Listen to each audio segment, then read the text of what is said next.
Hello, everyone, and welcome to our first episode of Voting Gospel Values. Let's talk. The Life, Peace, and Justice Commission of our diocese is delighted to have you all join us for this presentation on radical racial justice.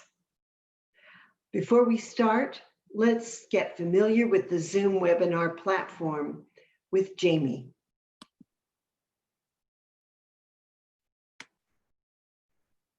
Hi, everyone. Today's webinar is being recorded and will be later accessible on YouTube. We would love to hear from you during today's presentation. If you have a question for our team, please feel free to send it through the Q&A located at the bottom of your player at any time during this presentation. You may need to have your cursor hover over the bottom of your screen if you don't see this option right away. We hope to address as many questions as we can in the later portion of this presentation. As you can see, we begin tonight with a poll. We hope to make this evening as interactive as possible. For the best webinar experience, click on that full screen icon on the upper right-hand corner of the screen. If you have any technical difficulties, you can message the moderator via the chat tool, also at the bottom of the screen. Please reserve this for technical difficulties only. All other questions should be placed in the Q&A, as the presenters will not be checking the chat box. So hello again. I am Rita Sloan, the coordinator for the Life, Peace, and Justice Commission, and a parishioner at St. Rose of Lima Parish. This presentation has been a team effort. Here are the rest of our team who will introduce themselves. Let's start with Jamie, whom you've already heard from. Hi, everyone. I'm Jamie Marinon, and I've been a parishioner at St. Rose most of my life, and I'm glad to join you on this webinar today. Hi, I'm Celia McGinty. I'm a member of the Life, Peace, and Justice Commission. I was a longtime member of St. Joseph's Church in Elko, and then moved here, and I attended St. Teresa in Carson City, and now St. Thomas in Reno. So Midge?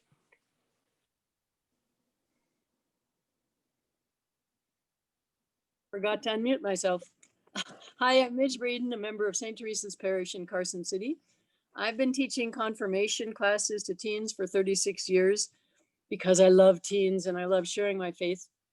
And I chose to be involved in these presentations because I care deeply about our country and the values we profess, especially the end of the Pledge of Allegiance, which says liberty and justice for all. Thank you. And I'm Father Chuck. Father Chuck Durante. I chair the Life, Peace, and Justice Commission, and I'm rector at St. Thomas Aquinas Cathedral. It's an honor for me to be a part of this and working with these wonderful people who have put in a lot of time and effort to reflect on these very important issues. So who else is with us? When you were signing in, you took a poll about your city. Here's what we got. Christina? Take a second to look at where we're all gathering from in so many different places. Wonderful to have you with us.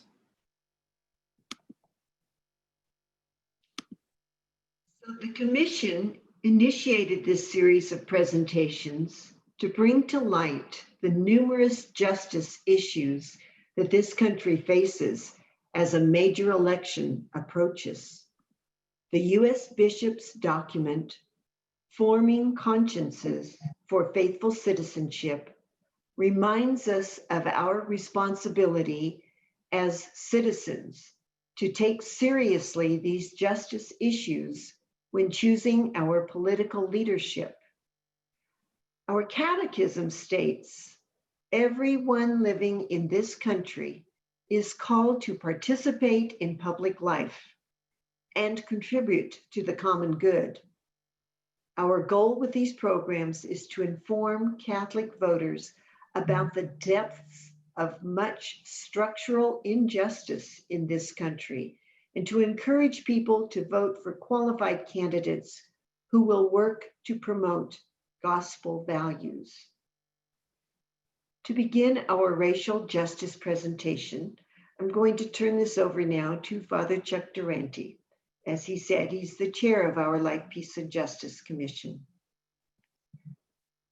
There are many issues to consider when we vote in November and any time when we look into these various issues that we have to consider.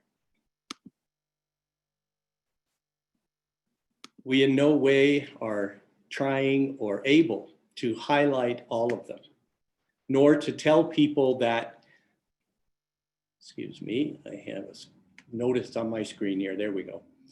Nor to tell people that they are the only or even the primary determining considerations in voting. Very important to hear. However, these issues that we raise are in the news a lot these days.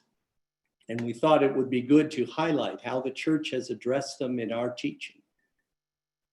These are issues that pertain to respecting life. And while they may not be as clear or obvious as the moral evil of abortion, for example, which rightly takes a high priority in our teaching, these issues we talk about also ought not to be ignored when forming our consciences, for voting, for decision-making, and our actions in the world. The hope in forming consciences is to more closely align ourselves with what Jesus did and what he taught, so to vote for qualified candidates who will work to promote gospel values. This is a difficult task. It cannot be accomplished simply by embracing one party or another without reflection, one issue or another without reflection. The last of our four-part series will look more specifically at the obligation and process of conscience forming for faithful citizenship. We live in a complicated and complex world that mandates dialogue if we are going to understand each other and get along. First and foremost, we must be centered in prayer. And so let's do that next. And for our prayer, I'm highlighting two particular passages of scripture. First, Genesis 1:27, where it says, God created man in his image. In the divine image, he created him, male and female, God created them. And the second passage you see from Proverbs 29, where there is no vision, the people perish. Or as in our New American Translation puts it, without prophecy, the people become demoralized. The vision and the prophecy come from the scriptures and our teaching that says every human being from conception to death bears the dignity of God. And to deny that dignity in any form not only demoralizes the person, but brings all people to perish. Let us pray. In the name of the Father, Son, and Holy Spirit, God of every good thing, fill us this evening with the vision to see clearly what you created your people to be in all our diversity, ethnicity, color of skin, language, or culture. Open our eyes to see that each and every human being is your child, created in your image. Open our eyes to the needs of our brothers and sisters. Inspire in us words and actions to comfort those who labor and are burdened. Make us serve them truly after the example of Christ and at his command. And may your church stand as a living witness to truth and freedom, to peace and justice, that all people may be raised up to a new hope. May this evening bring us a deeper awareness of the difference our choices make in the world you have created for all of us.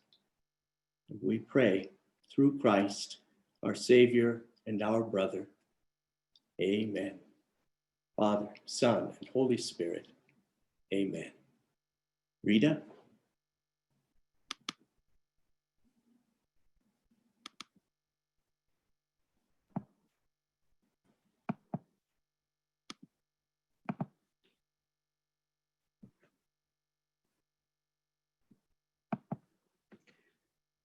So when it comes to the topic of racism, what do Catholics believe? We believe in the sanctity of all life. We believe in the innate dignity and worth of each human person. We also believe in equality and freedom. Pope Francis recently stated, "We cannot tolerate or turn a blind eye to racism and exclusion in any form, and yet claim to defend the sacredness of every human life." And the US bishops state this clearly in their recent document on racism, Open Wide Our Hearts. As bishops, we unequivocally state that racism is a life issue. So what is the problem then? Why do we need or not need a Black Lives Matter movement in this country?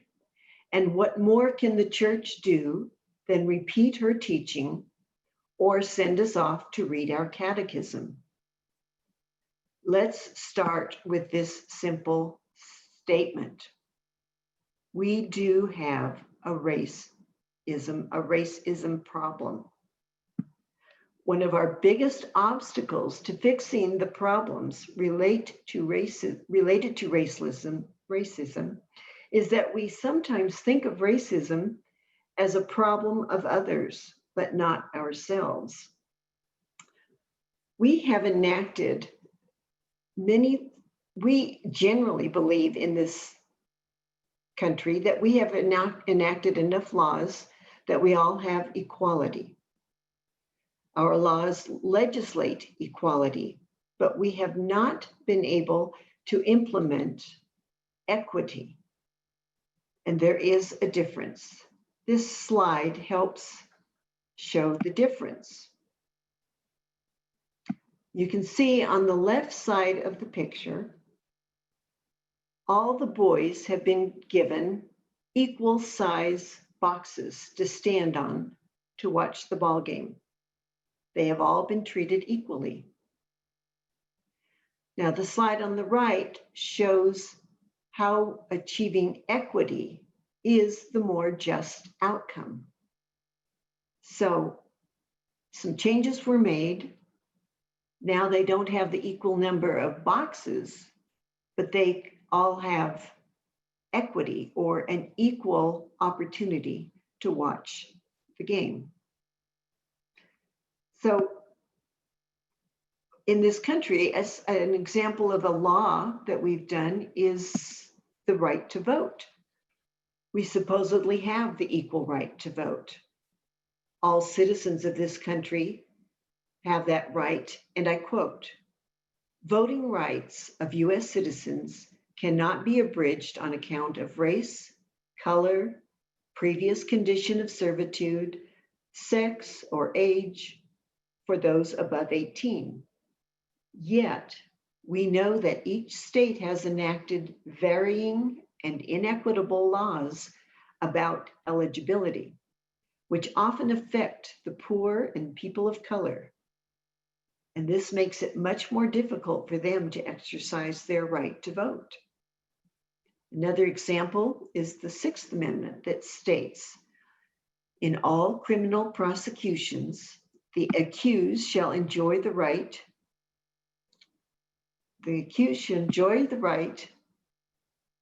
to a speedy and public trial by an impartial jury. Yet we know by the statistics that there is much discrepancy or inequity in the way this is carried out in each jurisdiction. And incarceration statistics show us the disproportionate number of people of color who occupy our prisons. Equity has to do with justice. Inequity leads to inequality. Father Chuck?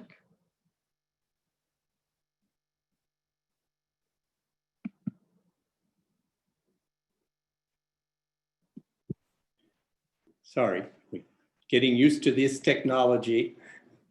Forgot to unmute.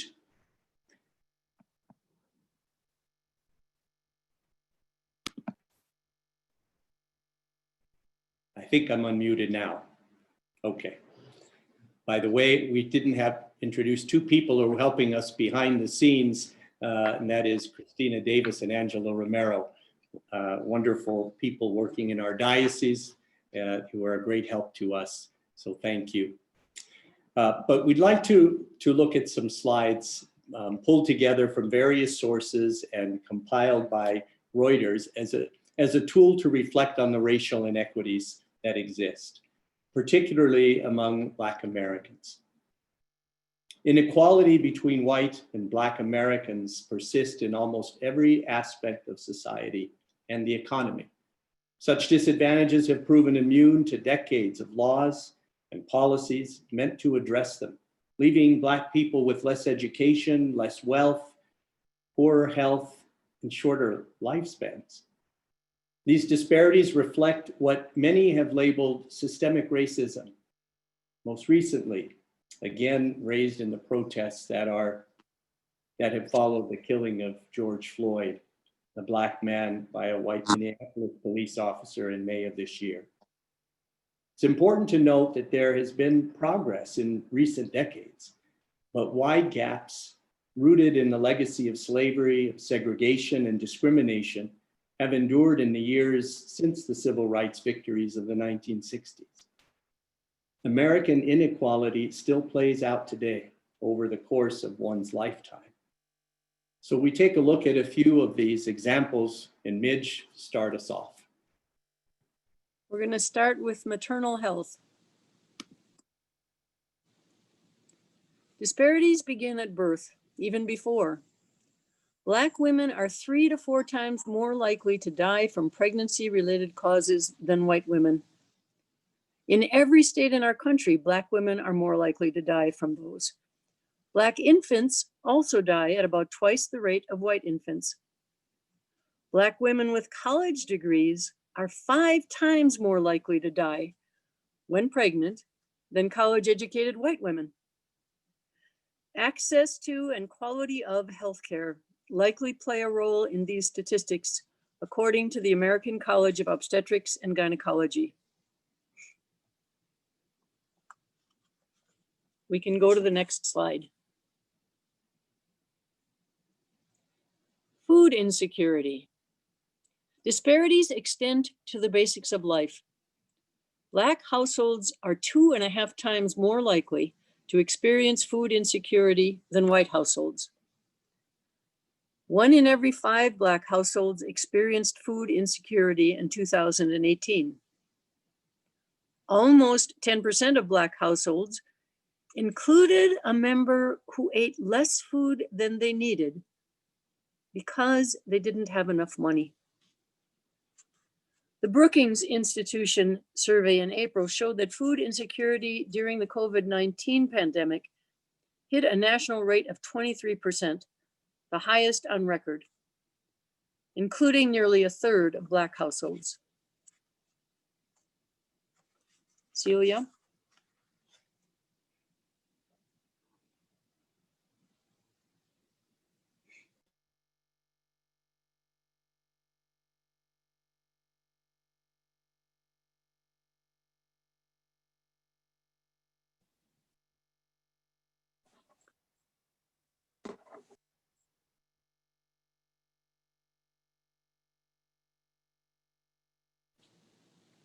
Celia, you're muted.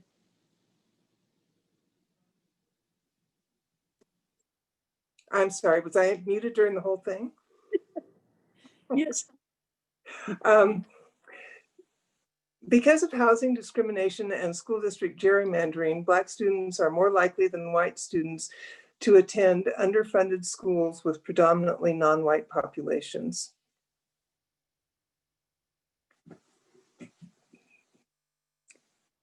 The next topic is student loans. Black undergraduate students owe about $7,000 more in student loans on average than their white peers after graduation. The US jobs market almost demands a college degree. Because Black college students are more likely to come from low-income families, they need to borrow more money than their white peers, and they end up with a higher debt load after graduation, which makes it harder for them to accumulate wealth.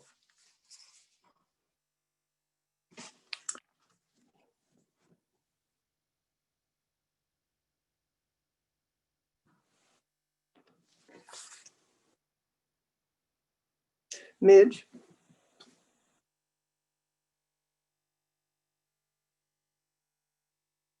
Unmute. Thank you. Sorry. Health insurance has eluded Black adults more than white adults for many reasons. This gap in coverage was almost cut in half after the Affordable Care Act passed in 2010. It went from 9.9% to 5.5%, but progress has since stalled. The disparity in coverage means Black people are more likely to avoid care due to the costs.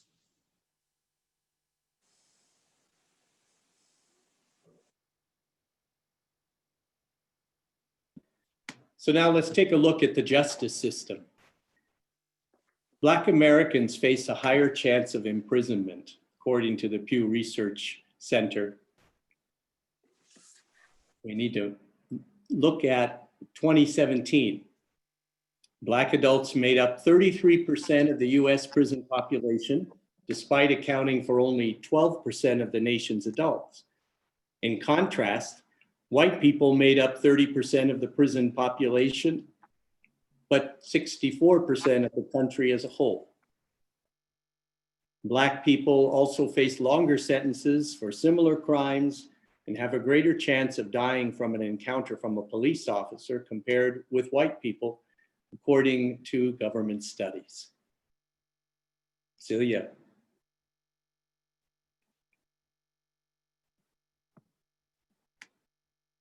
In 2016, 1 of every 13 Black people lost their right to vote due to a felony conviction, compared to 1 in every 56 non-Black voters. Although Blacks have been making political gains through the election of Blacks to local and national offices, it remains the case that Black people make up a disproportionate share of people who have lost their right to vote. Next is Midge. Well, let's talk about wealth. Black families, it says, 1/10 of the median worth that white families have. That striking gap between Black and white family wealth has many causes.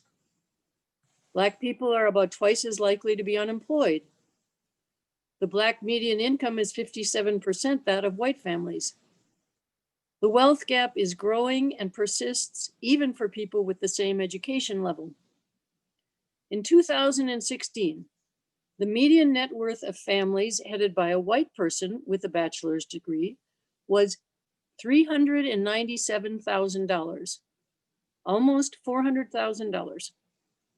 For households headed by a college-educated Black person, it was $68,000, less than a white person without a college degree. And now let's talk about home ownership. The American dream of home ownership isn't a reality for many Black families. Generations of housing and mortgage discrimination have contributed to the divide, as have lower incomes and larger debt loads. Before the 2008 housing crisis, Black consumers were disproportionately targeted for predatory loans, making them more vulnerable to foreclosures. Black people buying homes today often pay higher mortgage fees and face tighter underwriting standards.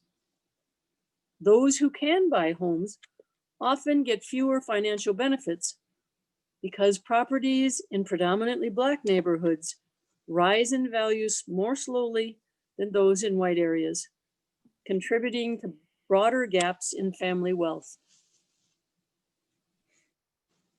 And moving into retirement and life expectancy. After a lifetime of lower pay, many Black Americans are forced to live on less in retirement than others. Almost half of Black people receiving Social Security benefits receive at least 90% of their income from that program, according to the National Committee to Preserve Social Security and Medicare. And life expectancy, there's a little good news here. According to the CDC, the gap has decreased since the turn of the last century, when white people lived more than 30% longer than Black people.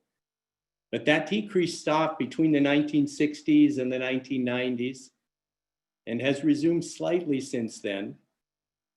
Still, the disadvantages Black people encounter throughout life in the areas we have seen, such as education, healthcare, and housing, contribute to a shorter overall lifespan.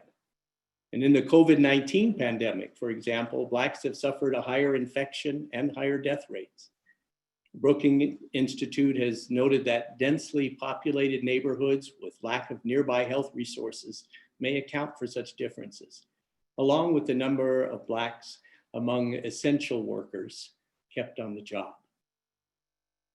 As we look at end of life expectancy, just a word also on the death penalty in the context both of life and death and in the context of the justice system. Study after study shows that the death penalty is applied differently depending on whether a murder victim is white or a person of color, and whether the suspect is white or a person of color.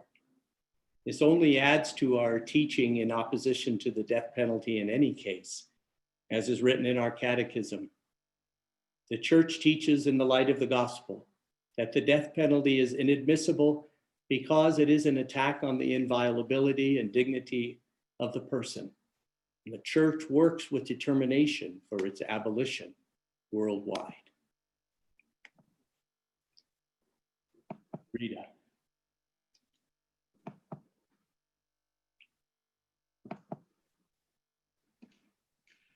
Well, we can see that while we are supposed to have equal rights for all in this country, the reality is far from a free and equal population.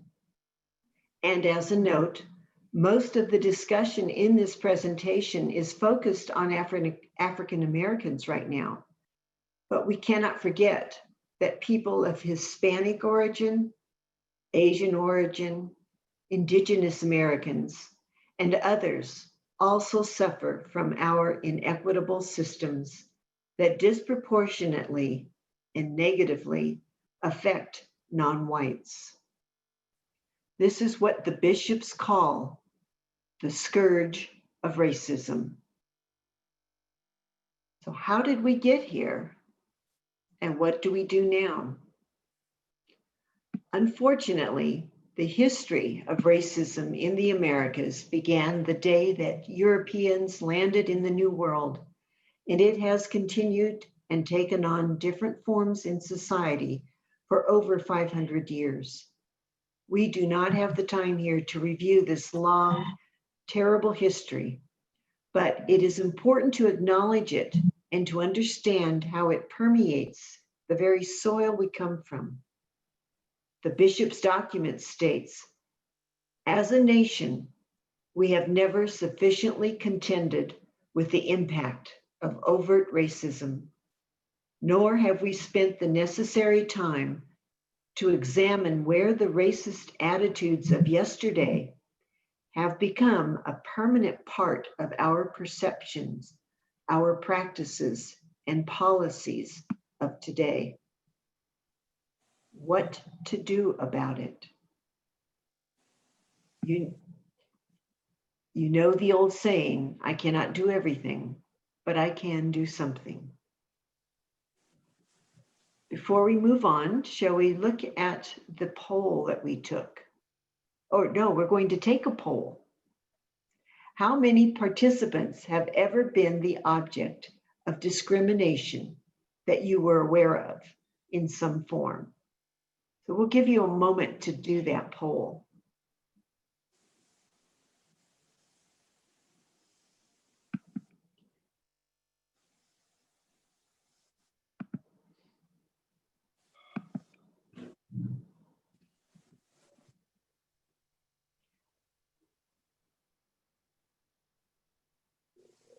Sometimes it takes some thinking because sometimes the behavior has been so commonplace in our lives that it takes some reflection to decide, was that discrimination, a bias somebody was expressing or not?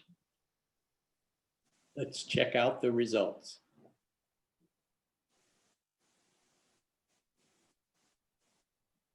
Ah,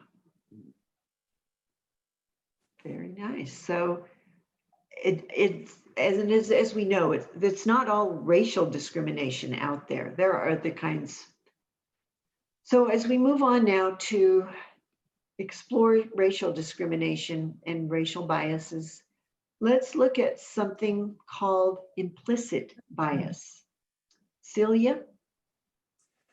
Implicit bias refers to thought processes that happen without our being aware of them. They're like shortcuts in our thinking and our ways of assessing things. When my mother was still alive and in her late 80s and early 90s, I was the person that would take her to all of her appointments. I took her to run errands, to go grocery shopping, and to the doctor's office. And at the doctor's office, I always went into the exam room with her. When people would come in, like the nurse or the doctor or the medical assistant, at least 80% of the time, they would start out by addressing their questions to me. How has she been feeling? What is the problem today? Is she still taking whatever kind of medicine? And I would always deflect to her, well, my mother's right here, you could ask her. Or, Mom, do you want to answer that question? Um, my mother used a walker for stability. She had gray hair. She had all the kinds of age-related problems. She was a little hard of hearing, but she was really sharp mentally, and she was way more the person to ask about how she'd been feeling and what her medical condition was than I was. The people that were doing this were not being, they were trying to do their best. They thought they were doing the best that they could do, but they were making these assumptions that didn't really fit her. They were elevating me at the same time that they were kind of sort of treating her like a child. They didn't, they elevated my status, they diminished hers. They didn't mean harm or disrespect. They thought they were doing the right thing. They were just acting on unconscious bias. Think about this when it comes to race. Implicit bias can affect how we treat people of different races or religions from us. People who try hard not to be racist can still harbor implicit bias because implicit bias is an unconsciously held set of associations about a social group. These biases are the result of learned associations and social conditioning. They often start at a young age and people are unaware that they hold them. Implicit or unconscious biases can result in the attribution of particular qualities to all individuals from that group. This is stereotyping. Stereotypes are not necessarily negative. For example, think about the stereotypes that all Native Americans have a spiritual connection to the earth, or all Blacks are natural singers and musicians, or all Chinese people are good at math. But even positive stereotypes can be annoying or detrimental to the individual. Implicit bias is not the same as racism, but it can be a component of racism or something that results in racist behavior. Implicit bias gets in the way of our treating people as individuals. Some elderly people have memory problems or diminished mental capacity. My mother did not, but she was often treated as though she did because people did not take the time to get to know her. They were using their mental shortcuts about older people. Mental shortcuts about race can be much more harmful. All Black men are thugs. All Mexican Americans are here illegally. All Native American men are alcoholics, for example. So we have a slide that will sum this up.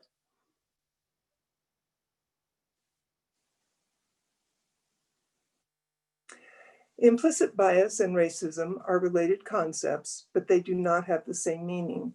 Implicit bias is an unconsciously held set of associations about a particular group. Racism is prejudice against individuals from a specific racial group and can be either explicit or implicit. Implicit bias can lead to implicitly racist behavior.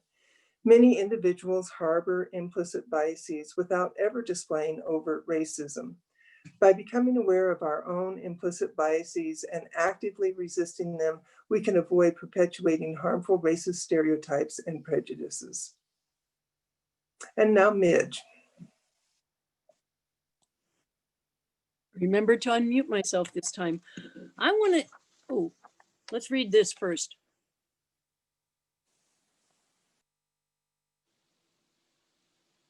True.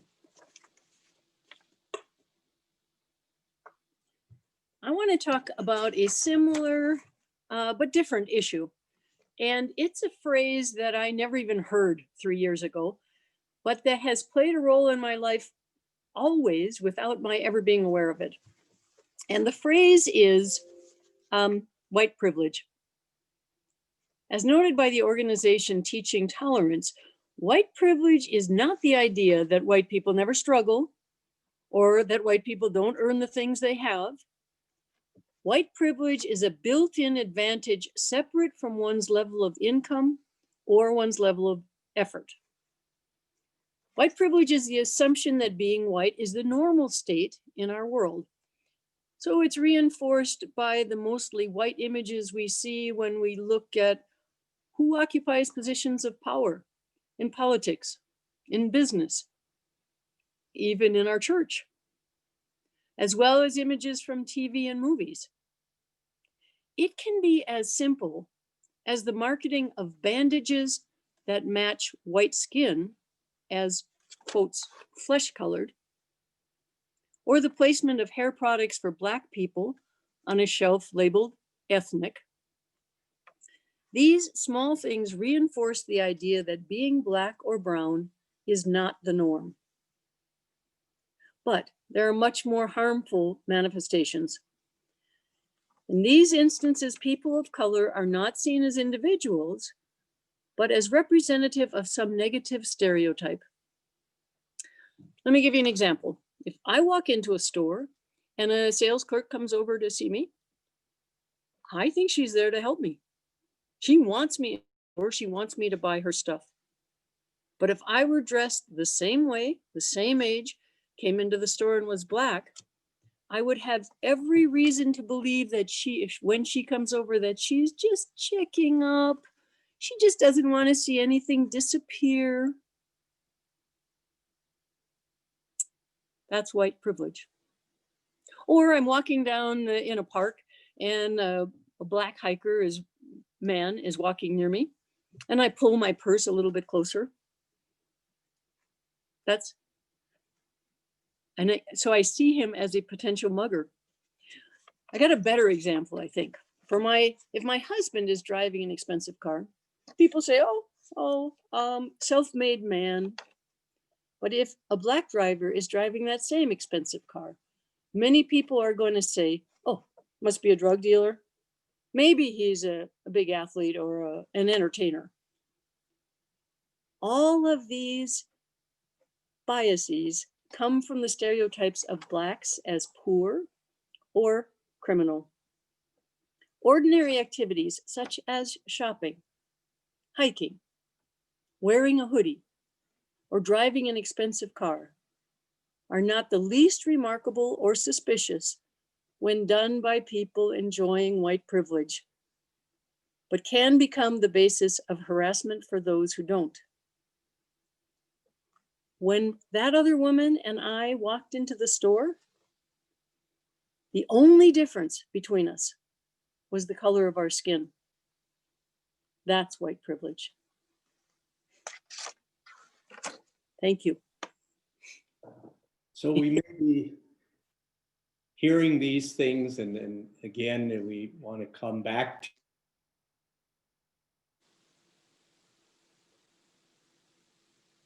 by the host. Thank you. I'm unmuted by the host. We may be thinking about, we've been using all these African-American examples, but again, we want to emphasize so many of them in various races that we have across the globe, from across the globe in our own country.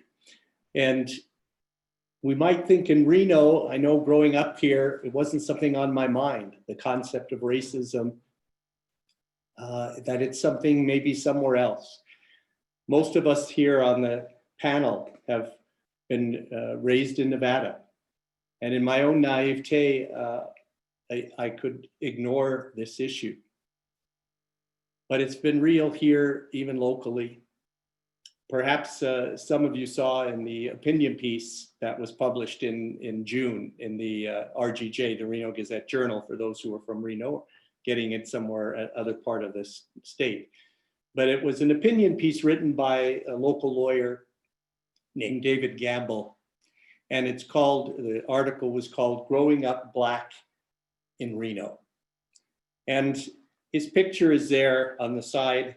And the first part of the opinion article addresses various experiences he had that maybe people wouldn't even think about unless you're a person of color.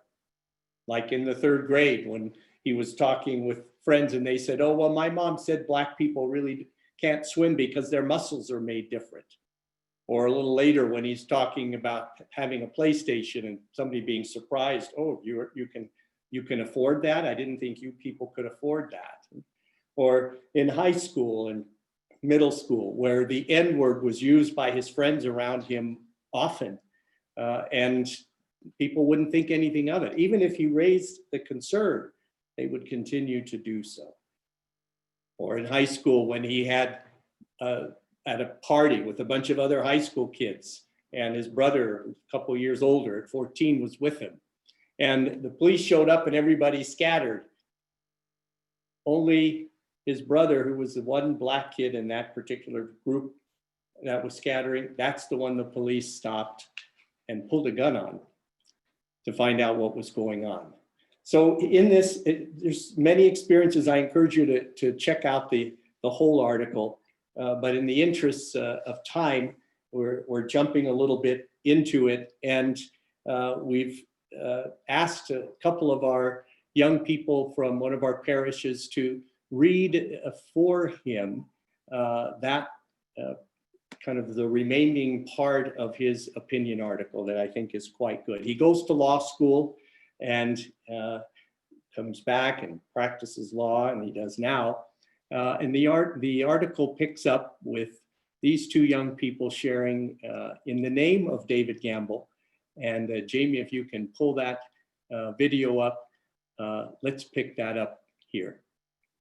Over and over. I discover that one of my clients does not want me to represent him as a public defender because he does not want a Black attorney. I am given the option to withdraw as counsel. I do not.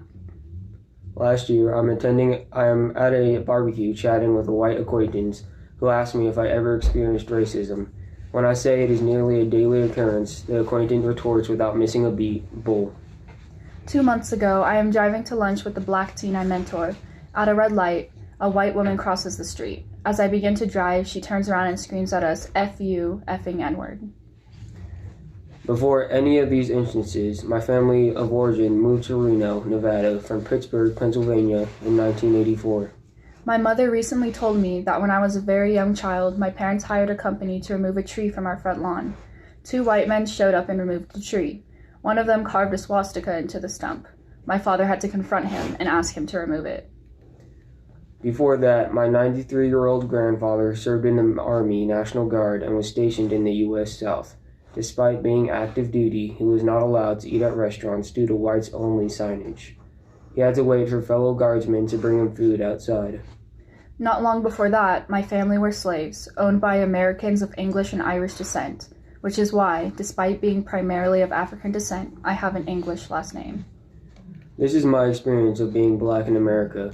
To be black in America is to be told over and over again that you are not good enough, that you do not belong, that you are genetically unfit, that your physical presence is undesirable, and that everything about you, right down to your lips, is wrong.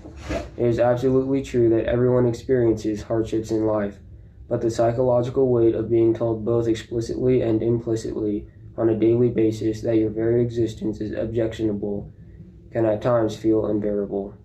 And despite this experience, I still love my country, my state, and my city. Despite my experience, I would not choose to be anything other than a Black American. The history of black people in this country is one of struggle and triumph. Our people are brought to this country as slaves and against all odds, in the face of seemingly insurmountable obstacles, have made our mark. Through slavery, poll taxes, literacy tests, redlining, and black codes, we have persevered. Through the unspeakable horrors of mass lynchings, the Tuskegee syphilis experiments, and the massacres at Tulsa and Rosewood, we have persevered. The accomplishments of so many should not be regarded as black history, but rather as American history. I am an American of privilege, which makes me an African American of great privilege. I am an attorney. I live in a safe neighborhood. My children do not worry about their next meal. I can afford childcare. My family can afford personal vehicles. If my children become sick, I can take them to the doctor. If I am this privileged, and these have been my experiences primarily in my hometown, often with friends and acquaintances who are fond of me, and of whom I remain fond even now, just imagine what daily life must be like for a black person in this country who does not enjoy my level of privilege. When we as people of color share our experiences, we are not doing so to score political points, play the race card, get sympathy, assign blame, or to make you feel bad about yourself. We are asking for your help. We are asking you to join us in the ongoing fight against racism in our country, because we cannot do it alone. It will take Americans of every stripe to eradicate racism from our American society. I am now asking for your help. Please seek truth and knowledge. When sharing information, please check your sources and make sure that they are reliable. Try to place what is happening today in a historical context. Read about systematic racism and anti-racism. When your friends of color tell you that racism is real and affecting their lives, believe them. And then, if you can, do something about it.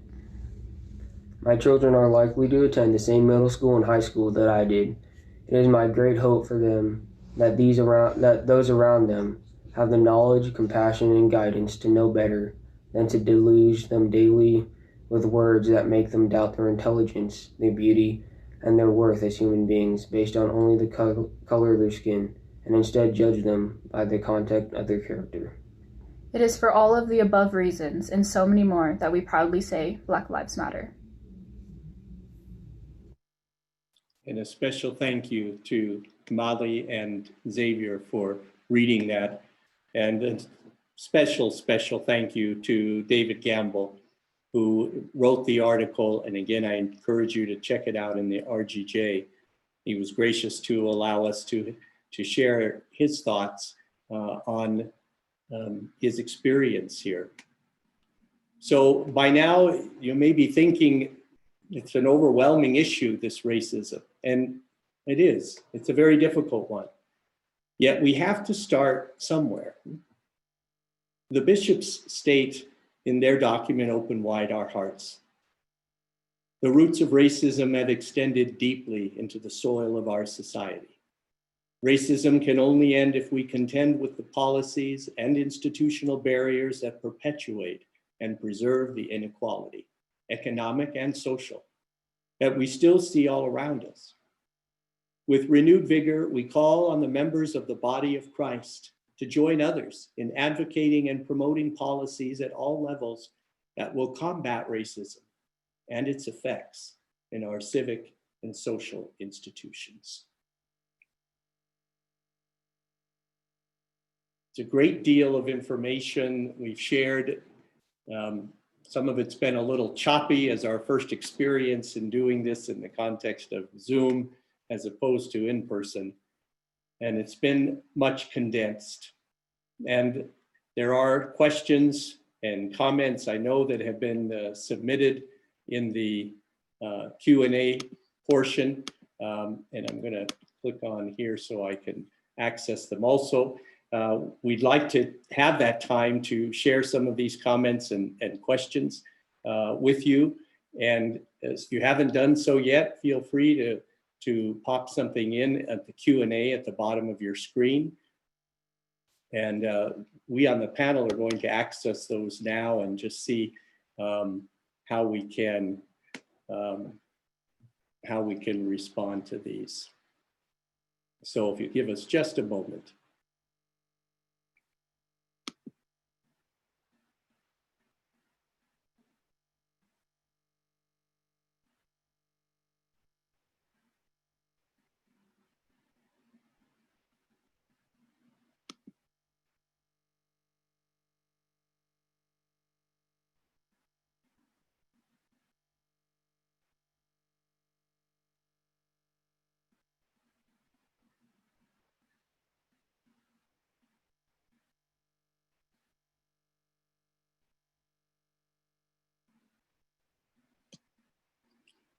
So I think what I'll do, we weren't sure that the numbers that would come through.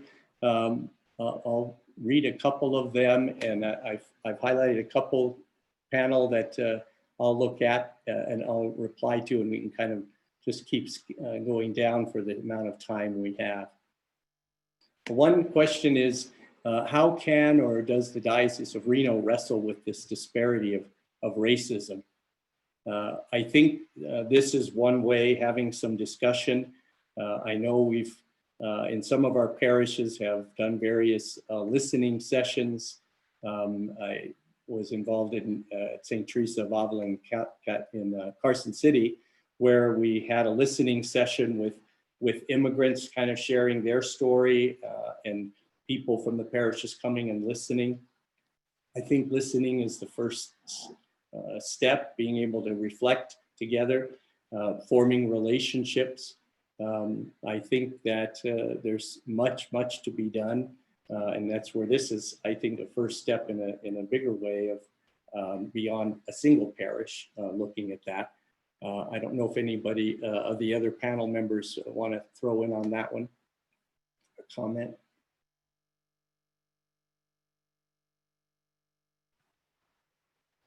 This one connects to it. Is there any place within the diocese that we can dialogue with people of color? And I would say that probably now about a third of our parishes have Spanish-speaking masses, and I'd encourage those who I don't know if this is a person of color asking the question. I'm presuming not. Here's my bias, but I would say that to attend some of those masses or events that are hosted, almost all of those parishes have Our Lady of Guadalupe celebrations and others, can give you an important opportunity. We've tried to do some dialogue, I know in a parish or two that I've been in, where we ask people to come, and that there's a hesitation there. I think it's too contrived. But I think to go where people are gathering and try to engage. I find that I've had to get a little bit better in Spanish over time, but even when I wasn't, people can converse using broken English and broken Spanish on my part, and it's a way to get to know people. And again, if there are others on the panel who have some experiences, feel free to just jump in here. Can priests preach on this issue to make it more known in the diocese? Yeah, I think we certainly can. Remember, preaching should flow from the gospel, from the scriptures of the day, the other scriptures that we hear each Sunday or during the week. And I think there are many that can apply directly to this element of racism and bias and so on. That are really important, especially in Luke's gospel. I'm thinking of the Good Samaritan story off the top of my head in the context of, the ones who were excluded, the Samaritans is the one Jesus held up in the story. So I think there is opportunity for priests to do that. Another one here is, are you talking about the term, just went off my screen here, got bumped. Are you talking about the term Black Lives Matter or the corporation? I'm assuming that, I don't know actually with David Gamble, but we're talking about the context of Black Lives Matter in the sense of needing help and trying to reach out to, and not the corporation itself or what's happening with that. I actually am not familiar with what the corporation is. Here's one of the best things I heard, and I think we've got a minute to share this, about this Black Lives Matter and the struggle. And this was on a downtown window here in Reno on a board that boarded up one of the windows that got broken, following the peaceful part of the Black Lives Matter in downtown Reno that then erupted. But it was a very simple board, and it said this: we said Black Lives Matter. We didn't say only Black Lives Matter. We know all lives matter. We just need your help. And I thought that was the best summary of what Black Lives Matter is about, at least in the context of a Catholic Christian perspective, and how that should be lived out. Do I have time to add a little something to that? Please. So I've been going downtown in Carson City at the Capitol building, and every Saturday there are demonstrations of Trump Pence signs and then Black Lives Matter signs. And I think, and I've talked to several of the people from both of those groups and had some really good conversations actually. And I wasn't intimidated by the guns some of them were carrying, because we were just talking. But I think that the phrase in Black Lives Matter, the one that we should pay attention to, is not Black lives, because there are white lives and blue lives, but we should pay attention to the word matters. Does it matter to us that George Floyd died unnecessarily? Or that Harold McMillian was on death row in Alabama for many years for killing a young white girl that he could not possibly have killed? But the police were being ridiculed for not finding the murderer, so they found him. These are stories that are repeated over and over. Black people dying unnecessarily or being mistreated just because they're Black. It's another instance of white privilege that I, as a white person living in the North, was pretty much unaware of. I would encourage anybody who's willing to read the book. I think I have it here. Whoops. Can you see that? Maybe? Just Mercy. a great. Let's get on to a couple of these more questions here, Mitch. This one gets to us directly, and I think it's important for us to discuss as a commission. Is there a process in place for the LPJ Commission to intentionally reach out and bring people of color onto the commission itself? Great question. And if there are any of you in our parishes who are on this webinar who are person of color and would like to be involved, please be in touch. You can contact myself at the cathedral. That's probably the easiest, but we'd love to have you a part of that. Another one here is, this is sort of a comment. So I'll say the politicization of the issue of racism has me scared. Many of my fellow parishioners get angry about the demonstrations. They call them riots. I pray a lot about how to disarm the anger to foster conversations. This political atmosphere seems destructive. Is anyone else out there like me? Beautiful comment. And I think a perfectly valid one. It makes me nervous too, especially when we can't dialogue.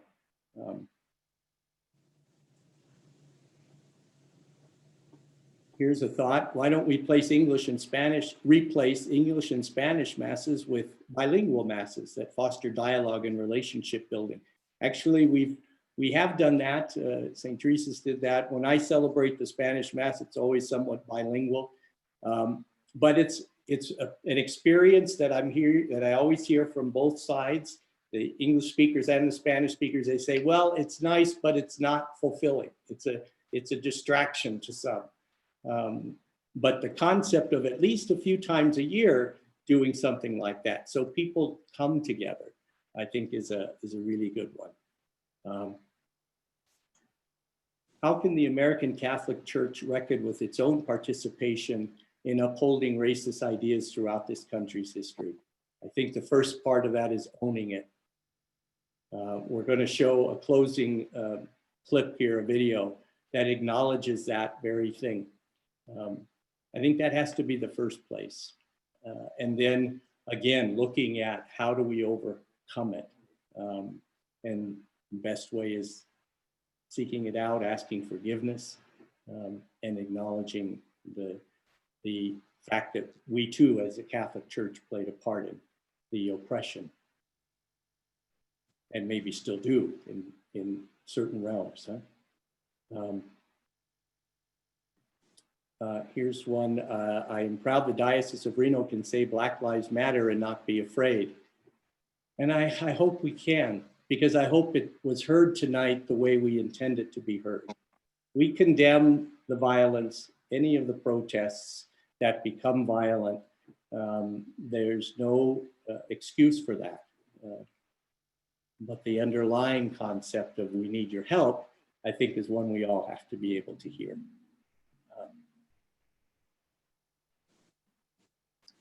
Let's see here. Father Chuck, there's a question about rates of crime that Blacks commit, and some other similar questions about Blacks as criminals. We're not saying that people who have been arrested or have committed crimes don't deserve their incarceration or their sentences. What we're saying is that and a crime is a crime. It doesn't matter what color your skin is. You should have some repercussions for committing a crime. But the point is that the statistics show that there's a disproportionate number of people incarcerated who are people of color compared to their demographic in the regular population. And so it shows that there's not an equal or equitable treatment of the same crimes being given, the same criminals being given the same kinds of punishment or sentencing as everybody. There's different levels and different rates of being incarcerated. And so we're not justifying anybody committing a crime. And I think there are a few of these comments. Here's the one. I'm an expert on incarceration. Your statement is simplistic and simply not true. I'm not sure what statement in particular is being referred to, but it goes on to say, please address Black on Black crime, lack of treating education with respect. There are some lack of marriage. There is some individual responsibility here, is there not? That's a question.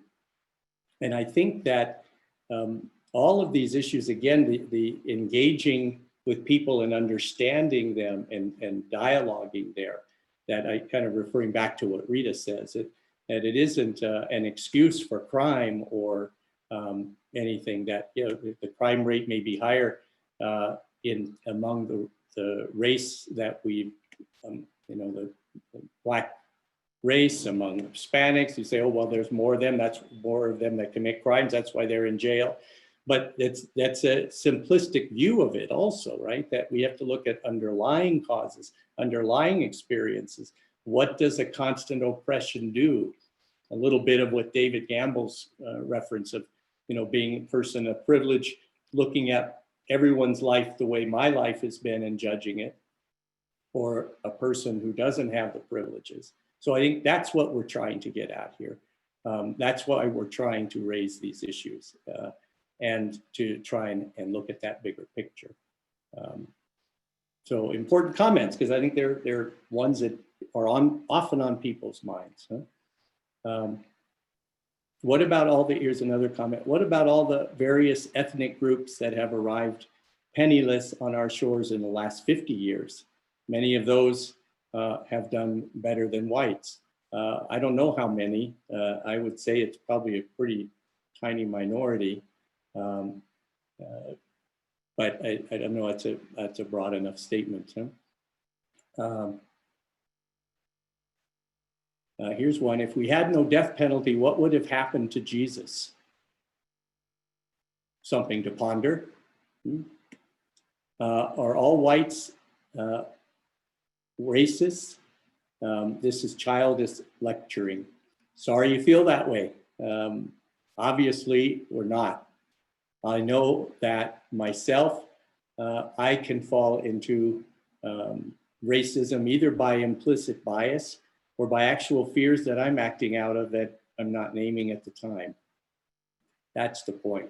We're not hopefully lecturing anyone, we're raising issues for people to consider. I don't know if I missed any up above. Any others that anybody else saw? We appreciate your comments, your thoughts, and your own reflection as you go on. There'll be a little survey done, and that would be helpful to give us a little bit of feedback too. In years past, we've gone to parishes and done presentations on various documents and on faithful citizenship itself. And this year we talked about, first of all, because of the pandemic, not being able to go out there and in person is easily, but also because of issues, the highlighting of them, saying, let's take a few of those and just talk about them. None of us is putting ourselves out as an expert.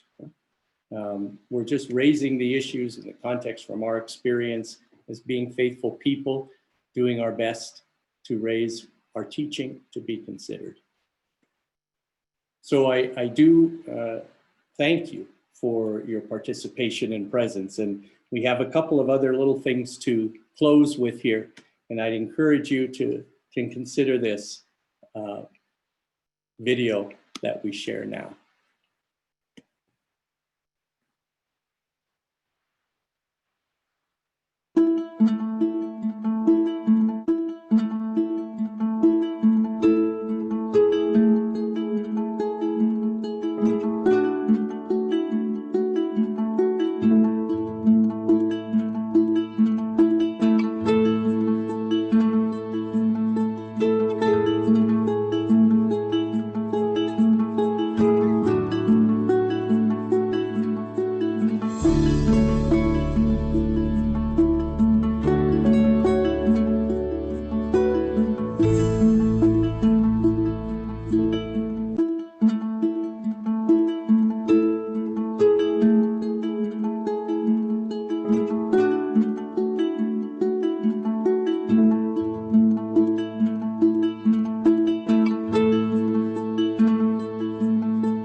have another quote, one last quote from the U.S. Bishop's document for forming consciences for faithful citizenship.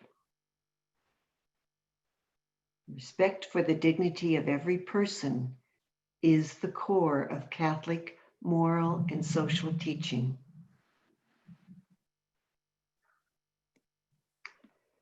Well, we thank you all. Again, Father Chuck already thanked you, but we thank you very much for joining us tonight. We hope you will consider joining us for the next 3 weeks when we present more of the urgent justice issues we face at this time of political decision-making. Next week, September 21st, we will discuss environmental justice. Is your home safe? On September 28th, we will look at the many issues concerning poverty in our communities. A message from the heart of Jesus. And we will wrap up by putting it all together with another look at the document, Forming Consciences for Faithful Citizenship, and what it means to have an informed conscience. We hope you will sign up for those next ones. And thank you again. For the whole team, I am saying thank you. And may all have a good night and continue to pray and reflect on these important areas of our faith and our community. And that's that concept for the last one of conscience, not looking at issues as much as how do we form our conscience with being informed in those ways. So. And there will be a pop-up survey right as we close. And we're getting a couple of notes here, which is helpful. Thank you, Christina. You can view tonight's presentation also on the YouTube as it went there. And the survey will help us get more feedback. And so we appreciate that as well. And looks like that's the end of our comments, and we're pretty